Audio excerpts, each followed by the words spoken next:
up mga karasinggan? Good morning. Ito babalik sa channel at dito kami ngayon sa CEO School College tapat ng Bimapa High School. At yan ang kasama ko na si Jonas, pinsan ng asawa ko. Yan ang veterano namin dito na taga-tinda ng piyaya. At bumabalik siya simula kahapon. Guys, ang CEO School guys at tapat ay Bimapa High School. Guys, siya ngayon ang guys. Yeah. Siya ngayon ang magluluto guys dahil magpupundo kami ng luto para maglako ako maya guys sa UDM lapit sa City Hall guys. Guys, ang biyaya guys oh.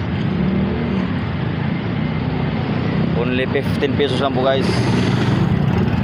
May mga flavor yan guys, ube, chocolate, caramel, mango guys. At yan lang po guys. Maraming salamat po. Good morning.